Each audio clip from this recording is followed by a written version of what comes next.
amigos, ¿cómo están? Espero que se encuentren muy bien. Mi nombre es Américo Hurtado y soy divulgador de la verdad al mundo hispano.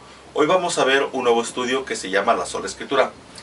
Este término es muy conocido entre el círculo cristiano, entre las iglesias protestantes, porque tuvo un principio, un auge muy fuerte en el año 1517. Pero si tú no eres de ese mismo círculo, si vienes de una iglesia católica, igual te va a servir entender a qué nos referimos.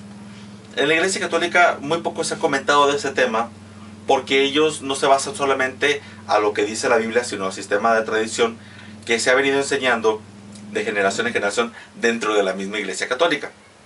Sin embargo, la postura de la iglesia cristiana es totalmente distinta.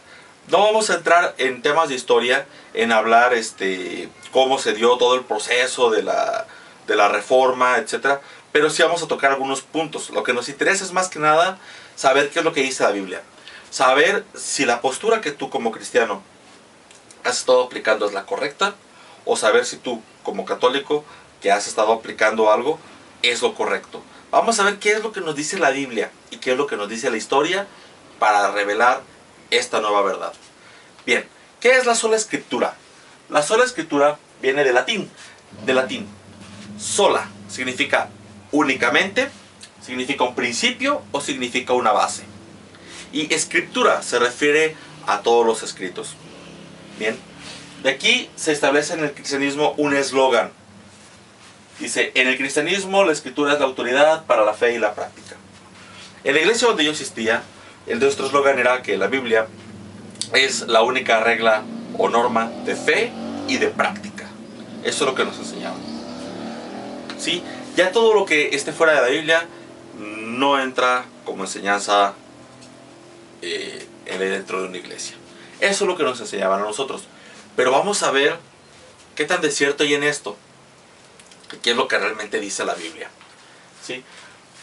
Durante el año 1517 apareció una persona muy polémica que se llamaba Martín Lutero. Como todos ustedes saben, él fue promotor de lo que es la primera reforma protestante y tenía un grito de guerra, ¿no? Su grito de guerra en esa reforma era la sola escritura. Pero muy poca gente conoce realmente el trasfondo de este señor. Muy poca gente sabe que la idea de Martín Lutero realmente no era crear una limpieza externa con la iglesia católica, sino que quería generar una reforma, por eso se llama reforma, dentro de la misma iglesia católica.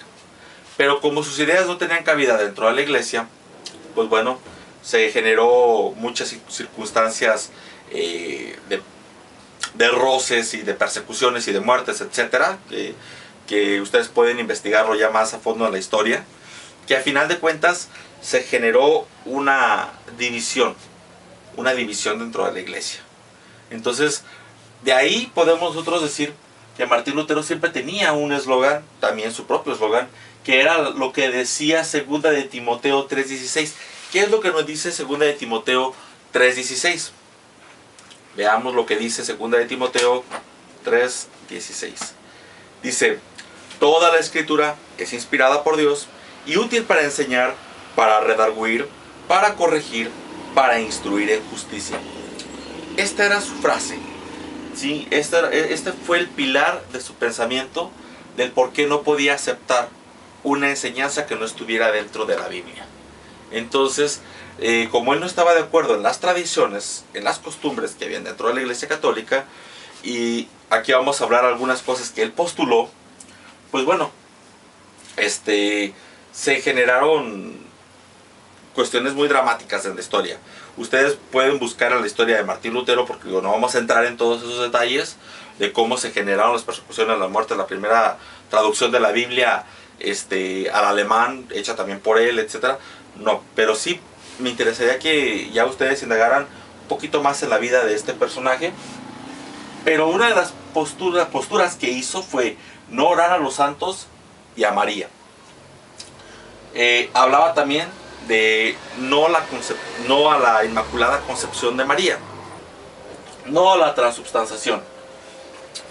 Dentro de las enseñanzas doctrinales de las iglesias, una de ellas es la cena, la última cena. Y también es otra de las grandes diferencias que hay entre una iglesia cristiana y una iglesia católica. En la iglesia católica se enseña que la última cena, lo que es la Eucaristía, es una forma literal de que el pan es carne y el vino es sangre. O sea, a la hora de que el sacerdote hace la conmemoración de la consagración del vino, el vino pasa a ser como la sangre, y también cuando lo hace con la hostia pasa a ser como si fuera la carne. Entonces, de forma literal, estás comiendo carne y estás comiendo sangre. Eso se llama transubstanciación, ¿sí?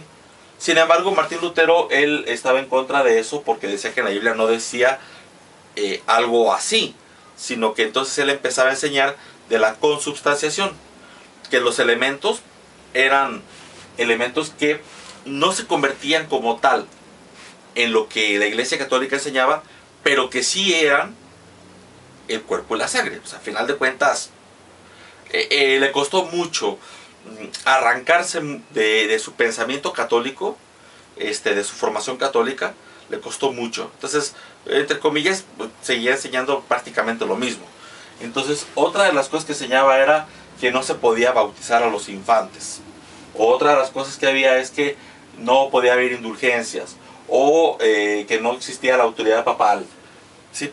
Y aquí vamos a hablar una cosa. Mucha gente piensa que el tema de la reforma vino a crearse por primera vez en la Iglesia Católica, que fue la primera división que tuvo la Iglesia Católica.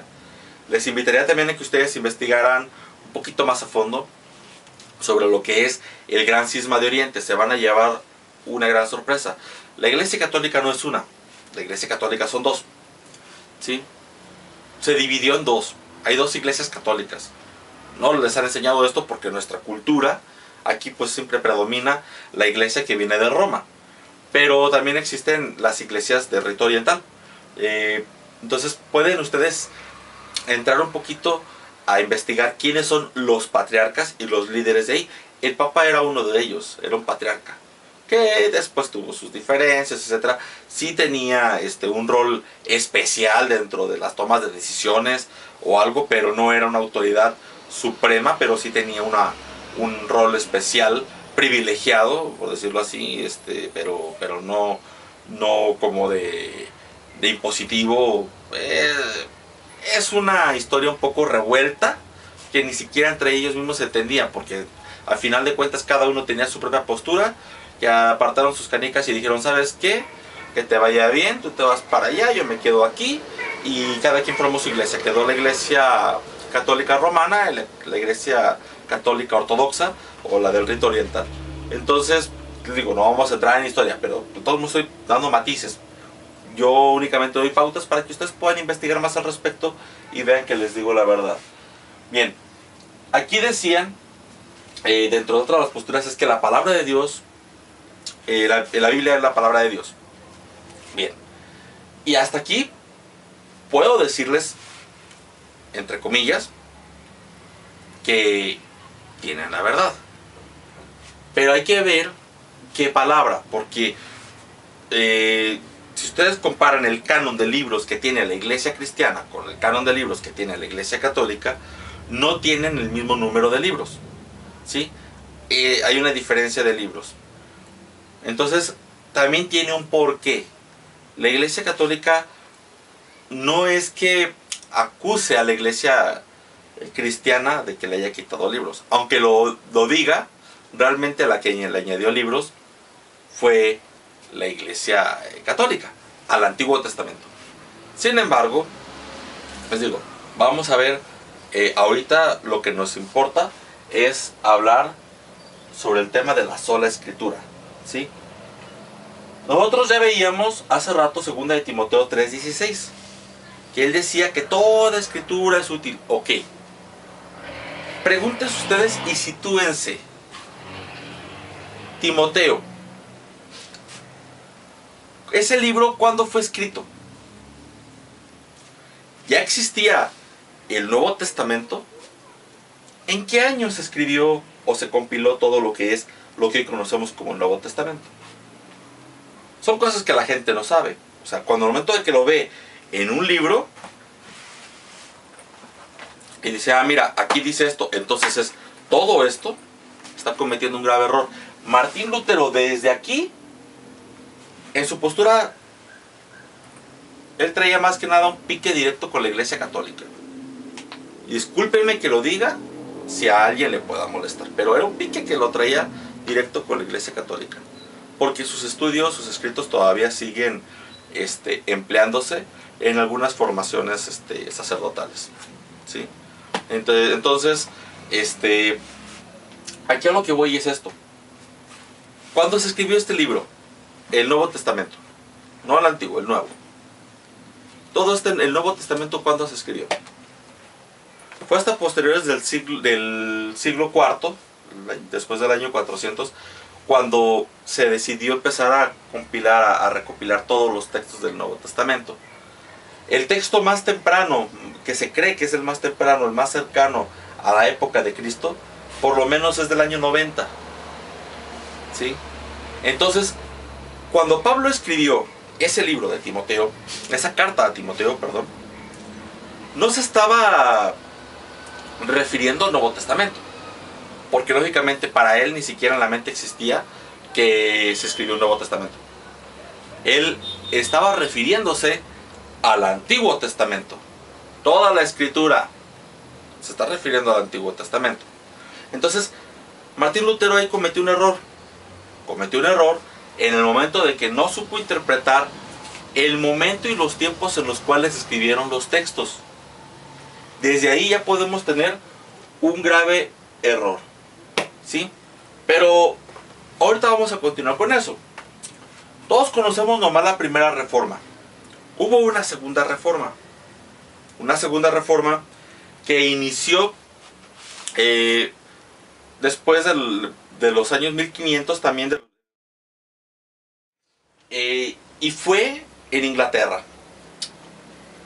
¿Quién tuvo que ver ahí para que se diera otra separación de la iglesia? Fue el rey. El rey de Inglaterra realmente fue el que provocó esa separación. Se quería divorciar, no le dieron el divorcio, el papa se lo negó, convenció a los cardenales, entonces también quiso apartar sus canicas, le dijo, sabes que tú para allá, yo para acá, yo creo mi iglesia, y con los cardenales formó la iglesia anglicana, ¿sí? Realmente ese es el origen del cristianismo, señores. Ha sido un matiz de la misma rama que es la iglesia católica.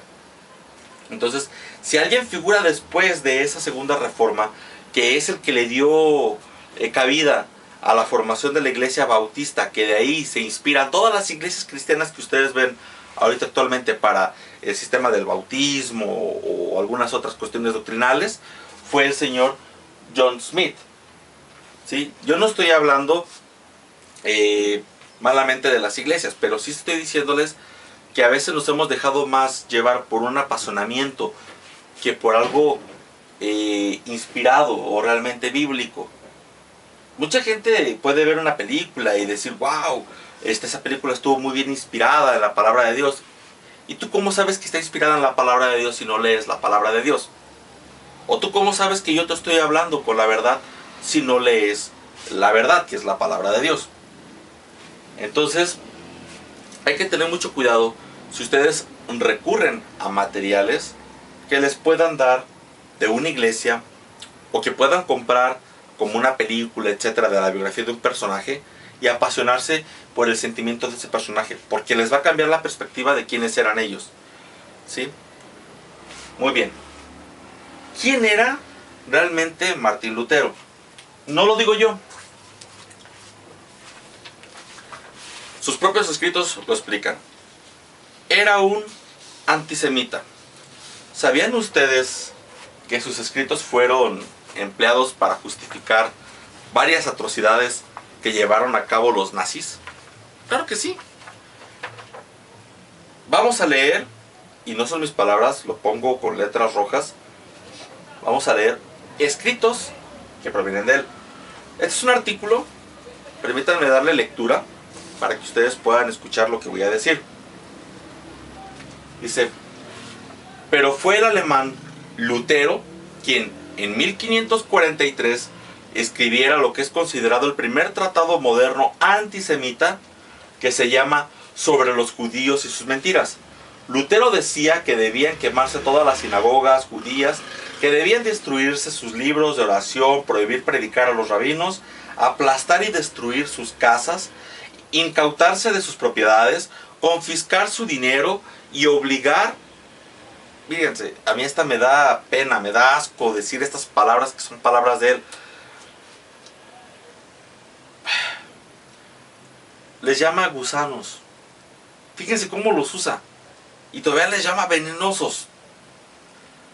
Dice, a realizar trabajos forzados o expulsarlos para siempre.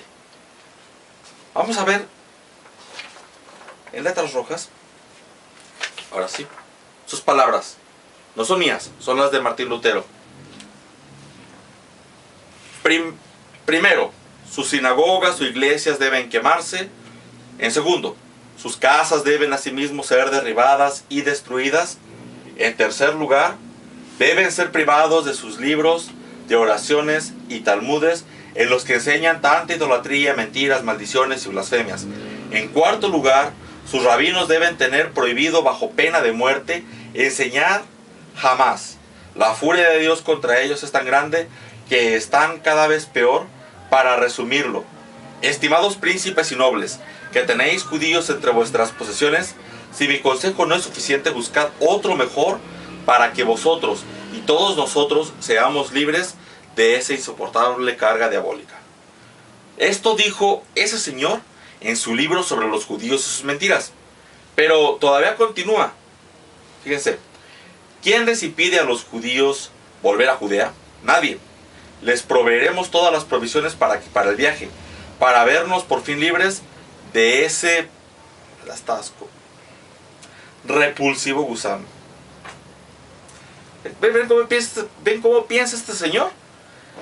Para nosotros, ellos son una grave carga, la calamidad de nuestra existencia. Son una peste para nuestras tierras. Miren, yo no voy a darle lectura a todo esto. Les voy a dar mejor el enlace para que ustedes vean y lo constaten por ustedes mismos y puedan buscar este libro y vean lo que sucedió. Pero sí me voy a ir a los hechos. Vamos a ver lo que pasó durante el juicio de Nuremberg. ¿Sí? Durante el juicio de Nuremberg a los nazis alemanes por sus crímenes de guerra, estos se justificaron el asesinato de 6 millones de judíos usando este libro sobre los judíos y sus mentiras. En el tribunal alegaron en su defensa que no habían hecho otra cosa más que ejecutar lo que Martín Lutero había ordenado 4 centurias antes. Después de todo, entre los viles ataques de Lutero contra los judíos se encuentran expresiones muy repulsivas y vuelve a dar más repulsiones todavía. Así quejándose de cómo los cristianos habían sido torturados y perseguidos por los judíos en todo el mundo. Fíjense, los cristianos habían sido torturados y perseguidos por los judíos en todo el mundo. Por todo el mundo. O sea, el tipo era, aparte, un ignorante. Por todo el mundo. Anduvieron persiguiendo cristianos. Si bien es sabido en la parte histórica que fue la Iglesia Católica la que más estuvo persiguiendo a los judíos para convertirlos al cristianismo. Búsquenlo en la época de la Inquisición y podemos hablar más etapas. En el caso del cristianismo, la mayor persecución fue por el lado de los mismos gentiles. ¿Sí? Sí hubo una persecución narrada según los textos cristianos. Según los textos cristianos.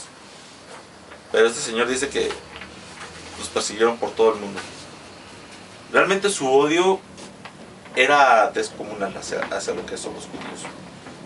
Entonces, esta es la base, la primera base que tiene el cristianismo. La segunda, vamos a hablar de John Smith.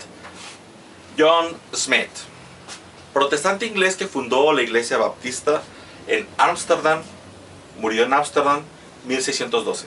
Estudió en Cambridge y se hizo predicador en el año 1600. En 1606 decidió romper con la iglesia de Inglaterra, que hablamos que lo que había pasado con el rey, ¿sí?, que quiso crear su propia iglesia, que es la iglesia anglicana, decidió romper con la iglesia de Inglaterra y unirse a los puritanos separatistas de Lincolnshire. Las iglesias de la separación eran radicalmente calvinistas. ¿Por qué se dice calvinistas? Pues eran seguidores de otro tipo que también se llamaba Calvino.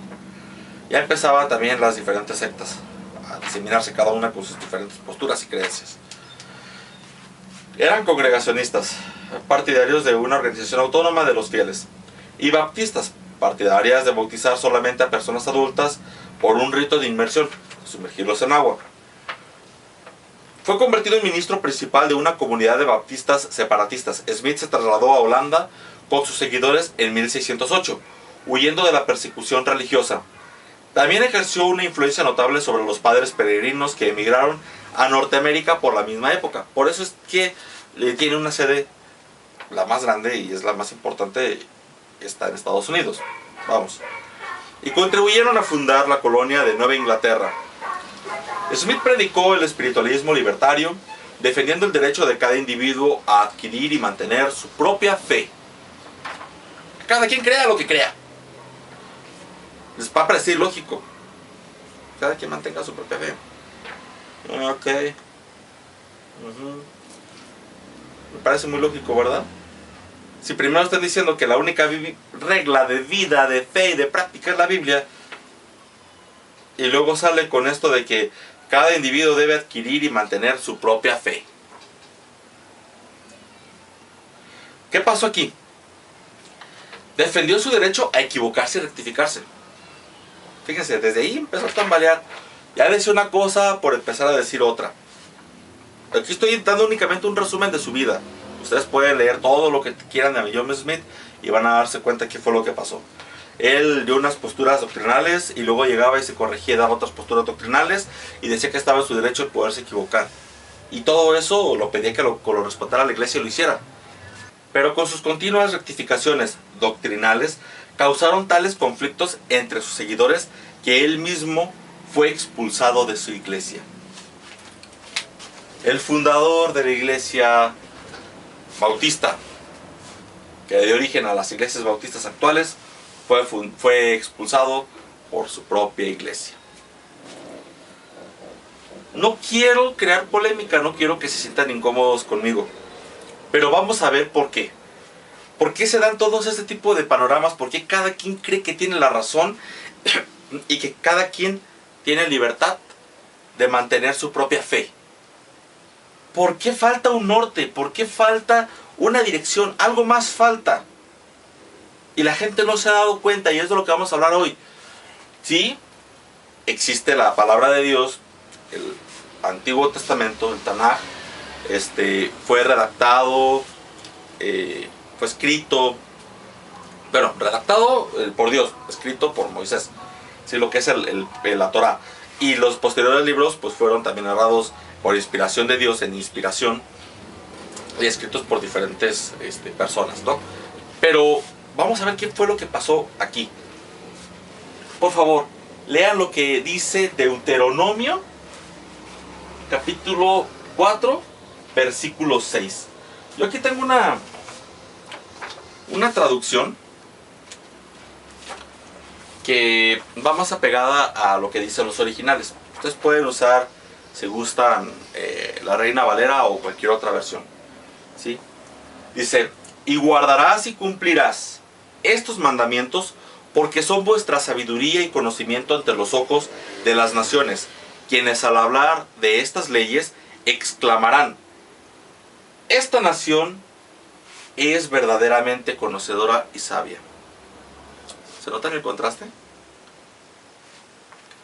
Un tipo con pensamientos muy repulsivos de Martín Lutero, difamando a una nación, difamando a un pueblo. Pero bueno, aquí dice que es una nación conocedora y sabia. Martín Lutero decía todo lo contrario. Martín Lutero, si algo era más antibíblico que bíblico, y vamos a ver por qué. Y de ahí todas las diferentes corrientes. Vamos a ver por qué. Bien, Lean lo que dice el libro de Éxodo, capítulo 24, versículo 12. Este mandamiento dice, en una fracción dice: te daré las tablas de la ley, la Torá y la encomendanza. Éxodo 24, 12. ¿Cómo aparecen sus Biblias de Reina Valera? Entonces el Eterno dijo a Moisés: sube a mí al monte, espera allá, y te daré las tablas de piedra y la ley y mandamientos que he escrito para enseñarles. Aquí hay que notar una cuestión. No luce exactamente igual el texto. El original dice: te daré las tablas de la ley y la Torá, o sea, refiriéndose a la ley escrita, que es el Pentateuco, los primeros 5 libros de la Biblia, y la encomendanza, ¿sí? Aquí le pusieron otra perspectiva, ¿sí? Vamos a ver qué es lo que dice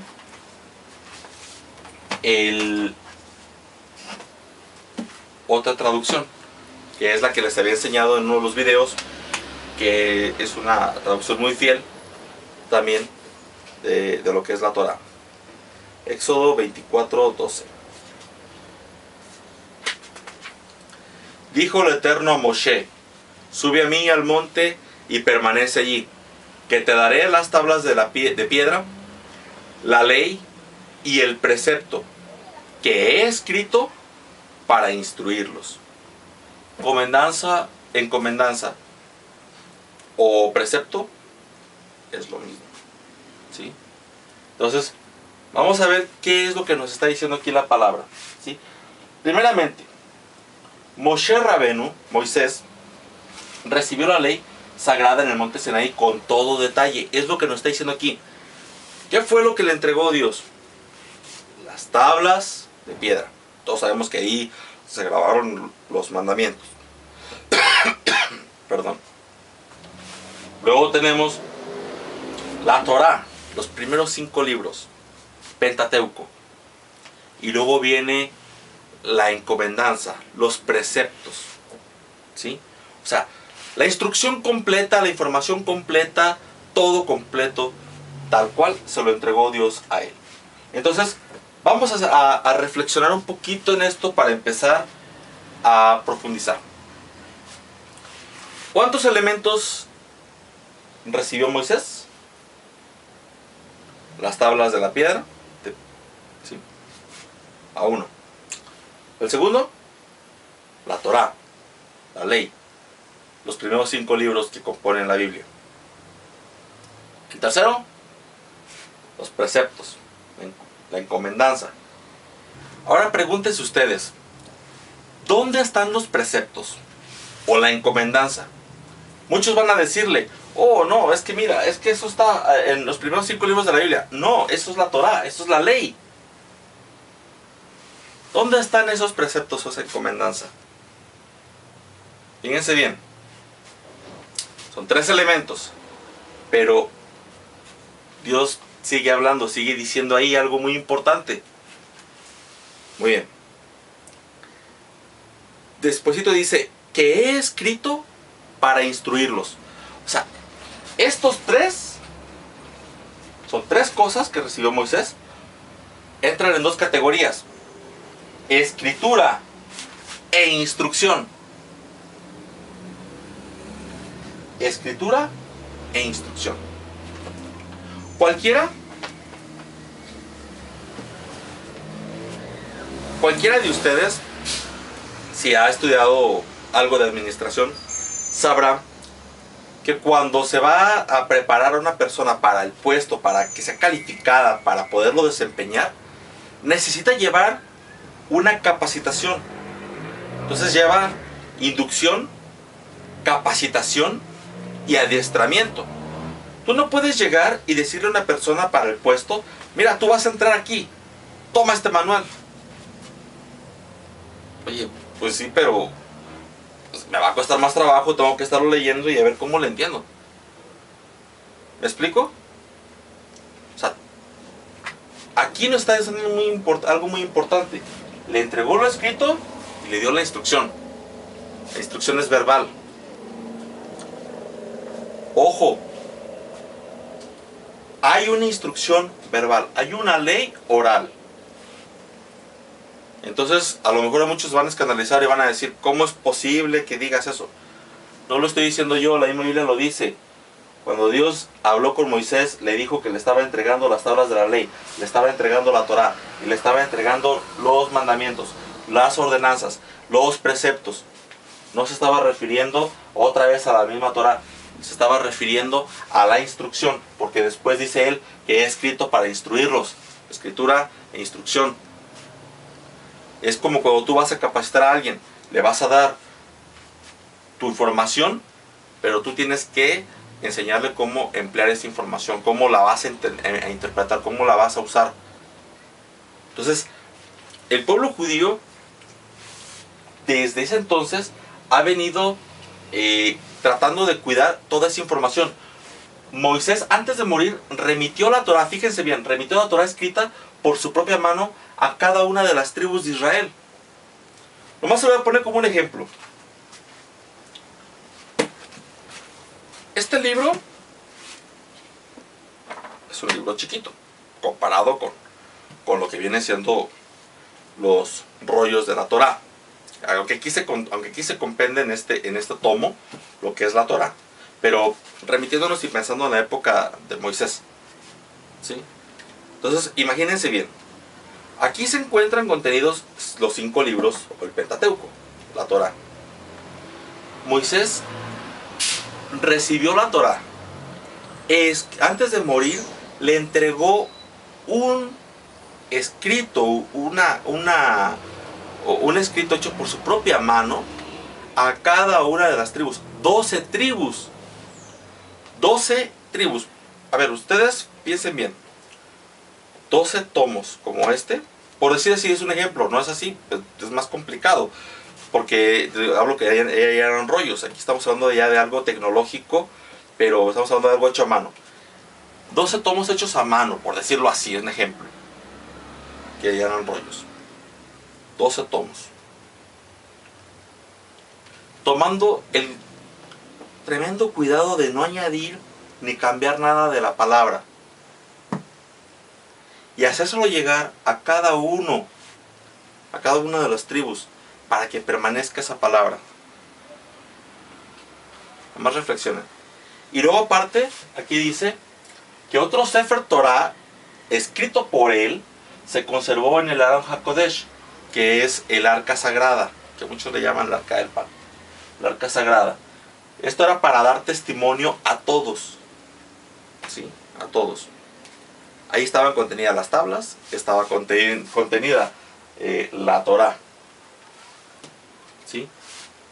Se tomó tanto esfuerzo en que se permaneciera esta palabra, para que hoy en día, bajo un problema de interpretación bíblica, que posteriormente vamos a ver, en las iglesias cristianas hay un problema de interpretación bíblica, te digan que esto ya es abolido, ya no existe, ya no se aplica. Creo que se están equivocando en algo muy grande las iglesias cristianas. Lo vamos a ver más adelante con los errores de interpretación. Digo, se tomó la molestia. Y no era tanto una molestia, era un mandato que tenía que preservarse la palabra, pues, pero todo ese esfuerzo. 12 tomos. Nosotros no podemos ni siquiera saber a lo mejor uno de los mandamientos, o ni siquiera hemos leído a lo mejor el libro completo de Génesis. Señores, por favor, si ustedes pueden, denle lectura a que vean realmente y sepan qué es lo que está diciendo la palabra, qué es lo que dice la Torá.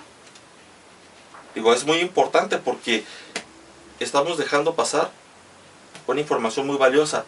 Por algo se dio esto. Pero bien, esta información tiene un fundamento. Lean lo que dice Deuteronomio 31:26. ¿Qué dice Deuteronomio 31:26? Dice, toma el Sefer Torah y colócalo en Aron HaKodesh. Consérvalo allí como testimonio. Ese es el fundamento. Tiene que haber la existencia de un testimonio, de que esto es un testimonio. ¿Se acuerdan que les dije yo que la única palabra que no ha recibido modificación alguna ha sido la palabra del Tanaj, lo que malamente se llama el Antiguo Testamento. Es la única que no ha recibido añadiduras, no ha recibido cambios ni modificaciones. Sin embargo, si hablamos del Nuevo Testamento, en otros estudios vamos a verlo, han habido diferentes añadiduras, cambios, interpretaciones, etcétera, que ahora podemos entender por qué les faltaba una instrucción y una enseñanza a Martín Lutero y a John Smith, y se ha venido divulgando demasiadas sectas y denominaciones cristianas porque han perdido ese fundamento. ¿Sí? Se ha perdido ese fundamento y lo perdieron. Finalmente lo perdieron. Y vamos a verlo porque espero que no me cuestionen a mí, porque no me están cuestionando, a lo mejor sí, pero espero que no me cuestionen a mí. Agarren su Biblia y véanlo. Pero vamos a continuar para que vean cómo esto sigue teniendo una vigencia hasta el día de hoy. No es algo que quedó nomás en el Antiguo Testamento. Bien, la encomendancia no fue escrita, porque hablamos que era algo oral, ¿sí? No fue escrita por Moisés, se transmitió a los sabios y a Yehoshua, a Josué, ¿sí? Esto para cumplir también lo que dice Deuteronomio 13:1, que dice: vais a observar mi encomendanza para ejecutarla sin añadir ni menguar cosa alguna. Eso está en Deuteronomio 13:1. Muy bien, entonces de aquí podemos decir que Moisés esa enseñanza se la dejó a Yehoshua, y lo pasó con los sabios. Luego esto se fue pasando a todos los sabios hasta que llegó el primer profeta, que era Shmuel, que es Samuel, ¿sí? Shmuel Hanavi, ¿sí? De aquí toda esa enseñanza pasó por todos los profetas. Pues es bueno también leer el libro de profetas, porque ellos a final de cuentas hablan también de lo que tiene que ver con la Torá. Aguas con eso, pongan atención a lo que digan los profetas. Luego viene, las enseñanzas llegan hasta con Ezra Hasofer. Ezra Hasofer estableció una gran asamblea, y ahí fue donde se empezó a dar el conocimiento a todos de lo que estaba diciendo la ley oral, ¿sí? Hasta que llegó al último de sus miembros, que era Shimon Hasadik, ¿sí? De se fue pasando ahora de maestros a discípulos por 6 generaciones, hasta que apareció Hillel Hasaken. Luego viene Shammai, Rabbi Yahonan ben Zakkai, que era el discípulo de Hillel, y él estableció una yeshivé de Yavne. Una yeshivé es un instituto de formación, ¿sí? Una academia, por decirlo así. Entonces, ahora de aquí pasaron los estudios por otras 6 generaciones, hasta que llega los conocimientos con Rabbi Yehudá Hanasi, que es conocido como Rabenu HaKodesh, ¿sí? Pero luego se empiezan a dar en los territorios de Israel persecuciones contra el pueblo, y empezó a generarse un temor porque se perdiera todo ese conocimiento. Entonces se tuvo que escribir. Fíjense, hasta ahí fue cuando se tuvo que empezar a escribir lo que se había estado conociendo de esa enseñanza transmitida, y a esto se le conoció como la Mishnah Torah, que contiene 6 tratados. Vamos a mencionar en qué consisten esos 6 tratados. Seraim, literalmente es semillas. Trata las leyes de agricultura, excepto el primero, son 6 tratados, que es Berajot, que se refiere a las leyes concernientes a las bendiciones y oraciones. Moed, que tiene que ver con las festividades judías. Esta sección contiene 12 tratados y discute las leyes relativas al Shabbat, que ya lo mencionábamos en el estudio pasado con respecto a los calendarios. ¿Se acuerdan que era importante conocer los calendarios para entender el tema de fiestas y cuándo iniciaba un día y otro? Y el tema del Shabbat, bueno, revísenlo si no han visto el video, revisen el video anterior. También entra aquí el tema de los Moadim, que es en los días de ayuno. El tercer división que existe en estos tratados es el Nashim, literalmente es mujeres. Esta sección se compone de 7 tratados concernientes a las leyes de la familia, casamiento. La última parte trata de las leyes y los juramentos. Nesikim, Esta parte contiene 8 tratados de ley civil y relaciones humanas. Un tratado discute la prohibición de la idolatría y el último tratado contiene enseñanzas morales, que es el Pirkei Avot. El otro es el Kodashim. Aquí están contenidos 8 tratados que discuten todas las leyes pertenecientes al Bet HaMikdash, el templo, y sus sacrificios. Taharot. Están contenidos 12 tratados referentes a las leyes de pureza e impureza, aplicables solo en los tiempos del Sagrado Templo. Aquí se escribió por primera vez lo que era el conocimiento que se venía recibiendo todo de la ley oral, y se conoció como Mishneh Torah. Después vinieron generaciones y generaciones de rabinos que estuvieron haciendo colecciones de enseñanzas y leyes. A esto se le llamó el Talmud. No es que estuvieran ellos añadiendo más y más leyes o algo, sino que simplemente estas enseñanzas daban a ayudarnos a entender cómo poder cumplir con todo esto que era la ley oral, ¿sí? Y luego de aquí pasaron varias generaciones, por supuesto, y vinieron las autoridades rabínicas. Ahí podemos mencionar a Rashi, a Baalei Hatosafot, a Rabbi Moshe ben Maimón.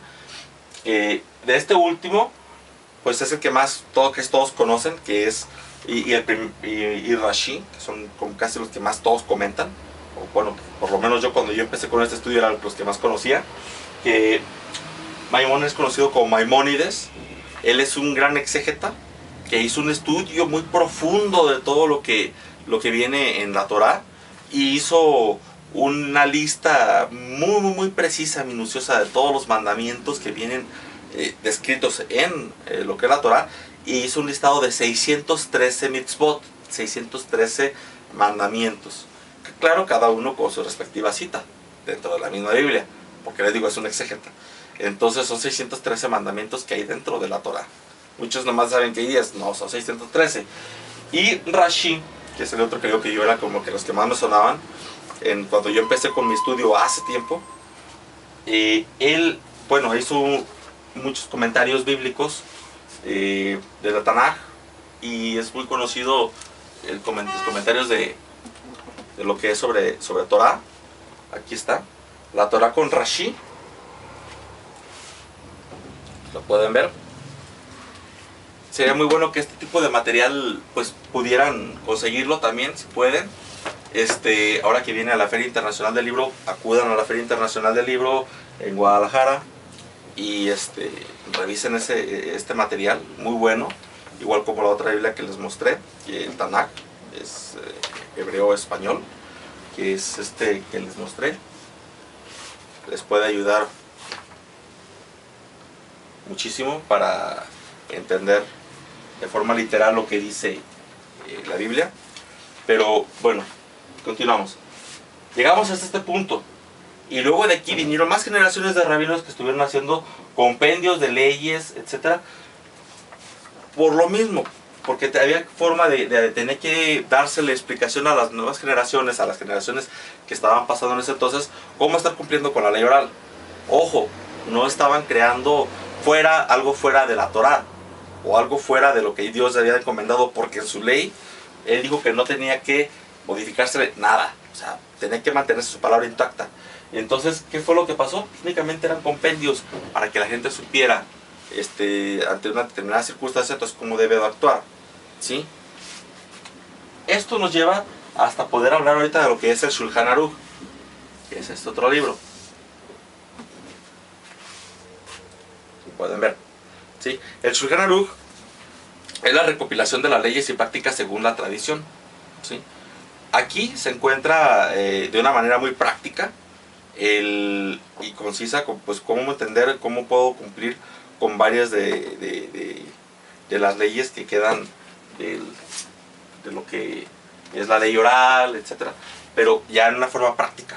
Entonces, este libro también es muy reconocido y es muy bueno, pero sí, digo, solamente para aquellos que están incursionando en este mundo de la vida del judaísmo, pues lo puedan conocer, lo puedan practicar, pues sí les sirve. Pero si ustedes nomás lo quieren por hobby, pues a lo mejor les va a costar mucho, ¿no? Porque van a decir, oye, pero es que aquí hay términos que no conozco o algo. Hay que empaparse primero de un poco de vocabulario en hebreo para entender de qué se está hablando. Y luego de aquí ya se vinieron haciendo ahora observaciones sobre el Shulchan Aruch hasta nuestros días. Hasta nuestros días. Entonces, la ley oral ha seguido transmitiéndose dentro del pueblo judío hasta nuestros días. Por medio de la Mishnah, por medio de las observaciones que se han hecho con el Talmud, por medio de lo que se han hecho de los compendios, por medio de lo que se interpreta con lo que dice el Shulchan Aruch. Fíjense bien, ustedes conocían todo esto y partimos solamente de un solo texto, ¿sí? Éxodo 24, 12. Díganme ustedes, ¿la sola escritura? Creo que dar una conclusión sería algo ya de más. Ustedes pueden sacar su propia conclusión, ¿sí? Pero mi conclusión es que sí hay también una ley oral, porque la misma Biblia lo dice. Pero si ustedes aún viendo esto les choca, pues bueno, ya es una cuestión personal. Léanlo amigos, revísenlo. Yo traté de simplificar y hacerlo muy rápido todo este material para que ustedes puedan tener acceso a él y pudieran profundizar un poquito más. ¿Por qué lo quise empezar con esto? Porque vamos a estar tratando algunos temas y algo, y yo sé que algunos van a decir, ay Américo, pero tú nos dijiste que únicamente íbamos a ver temas que tuvieran que ver con aspecto bíblico. Esto es bíblico. Si hay algo que voy a tener que mencionar, les digo, oigan, ¿saben qué? Esto forma parte de lo que dice la Mishnah o lo que dice la Torah o esto, que no les suene extraño a qué me estoy refiriendo, porque sigue siendo bíblico, ¿sí? Entonces, cuando Martín Lutero estaba él, fíjense bien, maldiciendo al pueblo judío, lo que estaba haciendo el Señor era ofendiendo a Dios. La misma escritura dice que no puedes hacer nada contra el pueblo judío, ofenderlo, porque eso es como dañar, ¿sí?, la niña del ojo, la pupila, el ojo del Señor. Si tú llegas y a una persona le quieres tocar el ojo, te va a quitar la mano y te va a decir, ¿qué te pasa? ¿Sí? Entonces, lo que estuvo haciendo no era atentar contra cualquier persona, estuvo atentando contra un pueblo que había sido bendecido por Dios. Israel es un pueblo bendito, y eso tenemos que entenderlo muy bien. Entonces, él empezó a agarrarla contra el pueblo judío, empezó a hablar pestes contra ellos y empezó a tirarle contra esto, sin conocer al Señor nada de historia, porque realmente su trasfondo, empezando de la formación de Martín Lutero, no todos los sacerdotes tenían oportunidad de asistir a un seminario como ahora lo hacen. La verdad, antes únicamente hacían votos y entraban a servir en el seminario, les daban, perdón, en el templo, y les daban una capacitación. Estaban en el templo y al que veían que ya tenía así como aptitudes, solamente a ese lo mandaban a estudiar a un seminario, y a ese que iban a los seminarios, al que le veían aptitudes, lo mandaban a estudiar para prepararse en altos grados de doctorados, estudios, ¿sí? Entonces, las películas, los libros nos pintan algo muy bonito, pero la realidad nos pinta otra cosa de él, ¿sí? Yo por eso les dije, yo vengo a hablarles aquí de la verdad, soy un divulgador de la verdad. A mí qué más me gustaría hablarles de lo bonito y todo. No, yo vengo a hablarles de lo que realmente dice la historia. Él empezó a tirar mucho contra algo que no sabía. Y en el caso de John Smith, pues de él no puedo hablar mal como persona en sí, por decirlo así, porque pues empezando desde sus fundamentos, pues ya todo estaba mal, y empezando él mismo ya no se ve ni para dónde tirar, para dónde irme, porque decía una cosa y luego se corregía y decía, no saben qué, yo tengo mi derecho de equivocarme y no es ahí, es por acá, y hace otra doctrina. Entonces hasta que al final su propia iglesia le dijo, ¿sabes qué? Que te vaya bien. Y hasta la fecha sigue pasando lo mismo. Entras a una iglesia, ves que algo no te cae bien y tú dices que te vaya bien. En mi caso, cuando yo empecé a ver toda esta información, yo entendí algo. Yo no tengo que ser así. Si yo vi algo, yo no voy a empezar a abrir una iglesia o un grupo. Este grupo, este estudio, no es para abrir una iglesia, no es para abrir un grupo de estudio, es para que ustedes se remonten a sus raíces y tengan conexión no con el hombre, no con un grupo, tengan relación primeramente con Dios. Entonces eso es lo importante. Adonai Baruch Hashem, bendito sea el Señor, ¿sí? Solamente con Él es con el que ustedes deben de empezar primeramente a tener una relación para entender todo esto. Por eso les dije, no es necesario estar asistiendo a un instituto. Cuando llegas a un instituto te marean con citas bíblicas y te brincas de un lado para otro. ¿Por qué creen que marean? Porque pues ya cuando uno encuentra en el encajonamiento, no encuentra la salida a un encajonamiento de un punto, pues rápidamente te dicen, ah, mira lo que dice acá, ah, mira lo que dice acá.